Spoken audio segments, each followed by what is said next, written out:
Agora a gente volta a Brasília. O presidente do Senado, Rodrigo Pacheco, e também o presidente da Câmara, Arthur Lira, se encontraram com o ministro da Economia, Paulo Guedes, para tratar de reformas e também da ressurreição do auxílio emergencial. Giovana Teles acompanhou, é com ela que a gente conversa agora. Boa noite, Giovana.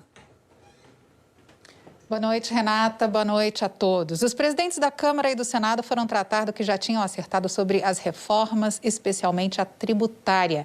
E também levaram ao ministro da Economia, o que é super comentado no Congresso e que tem apoio de boa parte dos parlamentares. Algum tipo de ajuda às famílias de mais baixa renda afetadas economicamente pela pandemia.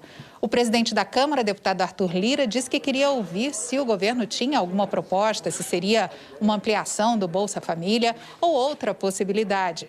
O presidente do Senado, Rodrigo Pacheco, disse que agora está entregue formalmente ao ministro o sentimento do Congresso de que não dá para deixar as famílias desassistidas. Paulo Guedes disse que o Brasil já tinha os mecanismos para lidar com essa questão. Afirmou que os beneficiários do Bolsa Família voltam para o programa, que tem orçamento próprio, e, se for necessário, o governo poderia analisar algum auxílio para as famílias que não são atendidas pelo programa. Mas disse que é preciso o país estar com um ambiente fiscal robusto e que, para voltar com algum tipo de auxílio, teria que tirar de algum lado. Vamos ouvir o que Pacheco e Guedes falaram. A pandemia continua e agora eu vim ao ministro da Economia, Paulo Guedes, externar o que é uma preocupação do Congresso Nacional e é minha obrigação fazê-lo como senador, já até me antecipando ao Colégio de Líderes que se reunirá na terça-feira no Senado Federal, que eu sei exatamente o que é o sentimento de todos, que é uma preocupação em relação à assistência social, a um socorro que seja urgente, emergencial, para poder realmente ajudar essa camada mais vulnerável. Quando a prioridade é a saúde, a gente sabe que tem que criar um estado de exceção e saímos do estado normal. Agora nós temos que fazer um movimento em direção à normalidade.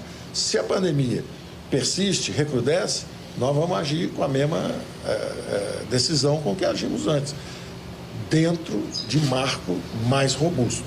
Se nós dispararmos as cláusulas necessárias dentro de um ambiente fiscal robusto, já mais focalizado, em vez de 64 milhões, pode ser a metade disso, porque a outra metade já retorna para os programas sociais já existentes.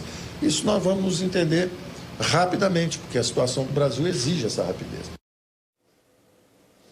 O ministro afirmou também que conversou com o presidente Bolsonaro sobre a antecipação do 13º de aposentados do INSS, uma medida que injetaria recursos na economia, traria algum alívio para as famílias e não exigiria gastos adicionais para o governo. Renata. Giovana, podemos focar agora um pouco no que rolou sobre reforma tributária? Sim, Renata, foi a primeira reunião específica sobre uma das reformas defendidas pelos novos presidentes da Câmara e do Senado. São duas propostas do Congresso, uma na Câmara e outra no Senado, e o governo também apresentou uma. A reunião foi com o presidente e o relator da comissão mista que debate a reforma tributária, o senador Roberto Rocha, do PSDB do Maranhão, e o deputado Agnaldo Ribeiro, do Progressistas da Paraíba. Nesse encontro de hoje, não entraram na discussão sobre o conteúdo da reforma, qual modelo de unificação de impostos deve prevalecer. O que ficou acertado é que a comissão, formada por deputados e senadores, vai receber emendas de parlamentares e apresentar e votar um relatório até o fim deste mês. Depois ainda é preciso negociar em qual proposta de emenda à Constituição esse relatório vai ser incluído, se na que está na Câmara ou na do Senado. Arthur Lira e Rodrigo Pacheco disseram que não há preocupação com o protagonismo de uma ou outra casa, que o importante é fazer a reforma andar. E a expectativa deles é aprovar a reforma nas duas casas lá pelo começo do segundo semestre, entre 6 e 8 meses. Até porque se passar para o ano que vem, fica mais complicada a negociação, porque é ano de eleições gerais, né, Renata? Sem dúvida. Giovana, muito obrigada pelas informações todas. Nós vamos